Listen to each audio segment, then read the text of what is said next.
Hi అండి, అందరికీ నమస్తే. ఈరోజు మీకు చూపించబోయే రెసిపీ రవ్వ కేసరి. మనం ఎప్పుడు చేసుకునే రవ్వ కేసరియే కదా, ఇందులో ఏముంది అనుకుంటే కొన్ని చిన్న చిన్న టిప్స్ పాటిస్తూ చేస్తే చల్లారిపోయినా కానీ గట్టిపడకుండా ఉంటుందండి రవ్వ కేసరి. ఎక్కువగా ఈ స్వీట్ని అయితే మనకు పూజలు నోములు ఆ టైంలో అయితే ఎక్కువగా చేస్తారండి. అందుకే మా సైడ్ అయితే దీని ప్రసాదం అని కూడా అంటాము. ఇలా ప్రసాదంలా చేసి పెట్టాలన్నా లేకపోతే పిల్లలకి అప్పటికప్పుడు చేసి పెట్టాలన్నా 5 నిమిషాల్లో చాలా తొందరగా క్విక్గా అయిపోతుందండి. మరి ఇలాంటి రెసిపీని ఎలా క్విక్గా అయితే రెడీ చేసేసుకోవాలో చూసేద్దామండి. ఇప్పుడు దీనికోసం పొయ్యి మీద ఒక బాండీని పెట్టుకుని అందులో కొద్దిగా నెయ్యిని వేసుకుని అది కొంచెం వేడైన తర్వాత కొంచెం డ్రై ఫ్రూట్స్ వేసి మంచి కలర్ వచ్చేంత వరకు వేయించుకోవాలి. మరీ ఎక్కువగా వేయించాల్సిన అవసరం లేదండి, కొద్దిగా వేయించుకున్న తర్వాత తీసి పక్కన పెట్టుకోవాలి. ఇవే కాకుండా మీకు ఏ డ్రై ఫ్రూట్స్ అవైలబుల్గా ఉంటే అవి వేసుకుని వేయించుకోండి ఇదే విధంగా. మరియు అదే బాండీలో 1 కప్పు రవ్వనైతే వేసుకుని వేయించుకోవాలి. ఇలా 1 కప్ గోధుమ రవ్వ వేసుకుని వీలైనంత సన్నని మంటపై పెట్టుకుని ఇలా చిన్నగా మంచి కలర్ వచ్చేంత వరకు వేయించుకోండి. అలా ఒక పక్క గోధుమ రవ్వ వేయించుకునే లోపల మరొక పక్క ఒక బాండీ పెట్టుకుని షుగర్ సిరప్ని అయితే తయారు చేసుకుందామండి. దానికోసం 2.5 కప్పులు వాటర్ని వేసుకుని అందులో 1.5 కప్పు పంచదార అయితే వేసుకోవాలండి. పంచదార కరిగితే సరిపోతుంది, పాకం రావాల్సిన అవసరం ఏమీ ఉండలేదు.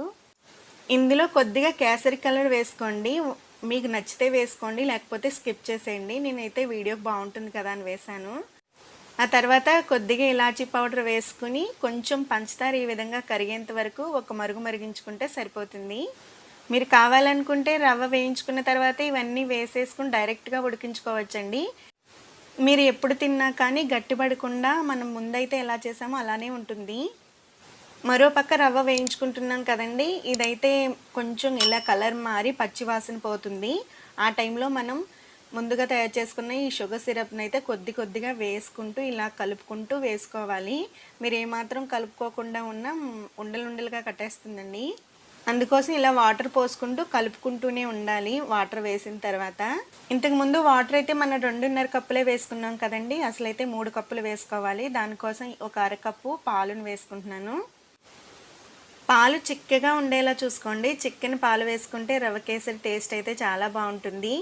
ఒకవేళ మీకు పాలు అవైలబుల్గా లేకపోతే మొత్తం వాటర్తోనే చేసుకోవచ్చు. 1 కప్పు గోధుమ రవ్వకి 3 కప్పులు వాటర్ పడుతుందండి. 1.5 కప్పు అయితే షుగర్ పడుతుంది. ఇలా సన్నని మంటపై పెట్టి దగ్గరే ఉండి కలుపుకుంటూ ఉండాలండి. కలుపుతూ ఉండగా చూస్తుండగానే ఇలా దగ్గరికి అయిపోతుంది. అప్పుడైతే కొద్దిగా నెయ్యిని అయితే వేసి ఉడికించుకోవాలి. ఇలా ఉడికేటప్పుడు నెయ్యి వేసి ఉడికించుకుంటే టేస్ట్ అయితే చాలా బాగుంటుంది. నెయ్యినైతే మీకు నచ్చినంత వేసుకోండి. ఏ స్వీట్స్కైనా కానీ నెయ్యి ఎంత వేసినా వద్దంది కదా. చూడండి, ఈ విధంగా దగ్గర పడిన తర్వాత అయితే మనం ముందుగా వేయించుకున్న ఈ డ్రై ఫ్రూట్స్ ముక్కలు ఉన్నాయి కదండి, అవి అయితే వేయించుకుని ఒకసారి అయితే కలుపుకోవాలి. ఇప్పుడైతే స్టవ్ ఆఫ్ చేసుకుని దించేసుకోవడమే. అంతేనండి, ఇలా సింపుల్గా చేసేసుకుని రవ్వ కేసరి అయితే తయారైపోయింది. చూస్తున్నారు కదా. ఇప్పుడైతే నేను చల్లారిపోయిన తర్వాత అయితే సర్వ్ చేసుకుంటున్నాను. కొన్నిసార్లు అయితే చల్లారిపోయి గడ్డలా అయిపోతుంది కదండి, అలా కాకుండా ఇలా చిన్న టిప్స్ పాటిస్తూ ఈ విధంగా చేసుకుని యమ్మీగా అయితే స్వీట్ని అయితే ట్రై చేయండి. నోట్లో వెన్నెలా కరిగిపోయి ఎవరైనా ఈజీగా తినగలిగే ఈ స్వీట్ అయితే మీకైతే ఎలా కుదురుతుందో నాకు కామెంట్ రూపంలో తెలియచేయండి. ఇలాంటి మంచి వీడియోల కోసం అయితే ఈ ఛానల్ అయితే సబ్స్క్రైబ్ చేసుకోండి. వీడియో నచ్చితే తప్పకుండా అయితే లైక్ చేయండి. Thank you for watching. See you next video. Bye.